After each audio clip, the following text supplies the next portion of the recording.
Graça e paz sobre a tua vida, mais uma reflexão, mais um tempo para repensarmos nossas vidas diante de nosso Deus e de nosso Pai.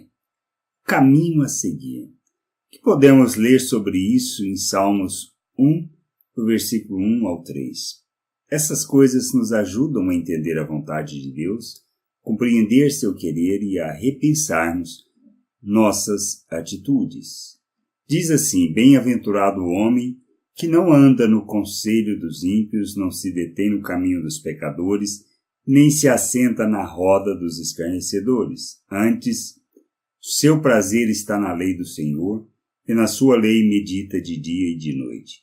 Ele é como árvore plantada junto à corrente de águas, que no devido tempo dá o seu fruto, e cuja folhagem não murcha, e tudo quanto ele faz será bem-sucedido. Que nós precisamos entender que não podemos andar com escarnecedores, com pecadores? Não é isso que o salmista está falando, e Jesus foi um exemplo claro disso. Com quem ele andava? Com os pecadores, com os publicanos.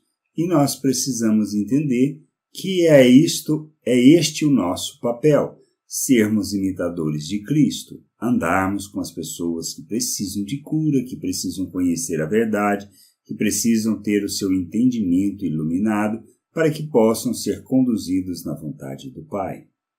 Que nós temos que entender, primeiro, que precisamos meditar na lei, na palavra de Deus, de dia e de noite, ou seja, a nossa vida deve ser uma reflexão constante das coisas que fazemos, da maneira como andamos, da maneira como nós nos portamos, da maneira como nós agimos e reagimos diante das pessoas.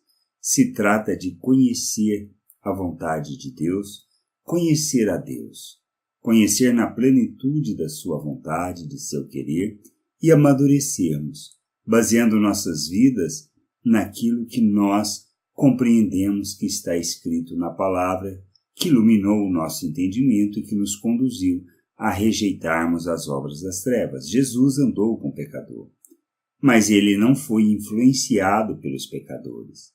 Ele não foi influenciado pelos ímpios, os escarnecedores, todos os publicanos e pecadores o influenciaram na maneira de agir? Não. Isso que a gente precisa entender. Assim como ele devemos ser. Devemos andar pautados naquilo que seja a palavra de Deus, na prática da justiça, na expressão da vontade do Pai neste mundo. Quando nós não andamos no conselho dos ímpios, quando nós não nos detemos no caminho dos pecadores e nem assentamos na roda dos escarnecedores, quando nós, mesmo no meio deles, revelando a justiça, graça, misericórdia, não fazemos o que eles fazem. A questão é que isto que a gente precisa entender.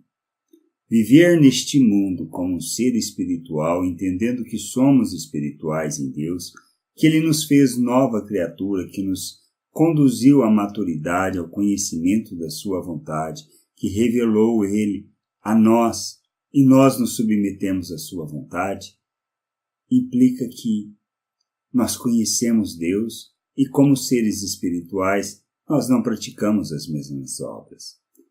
Viver segundo os escarnecedores, segundo os pecadores, implica em que nós vamos agir segundo a natureza humana, ou seja, buscamos os nossos interesses, defendemos os nossos interesses, buscamos a nossa salvação, procuramos salvar a nós mesmos diante das situações.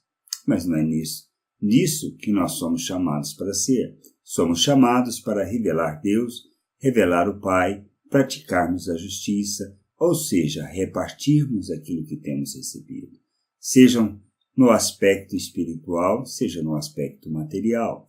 Existimos para abençoar as pessoas e para conduzi-las à vontade do Pai. Quer dizer que não teremos problema? Não é isso que a gente fala. Precisamos entender que nós somos chamados para revelar o Pai ao mundo.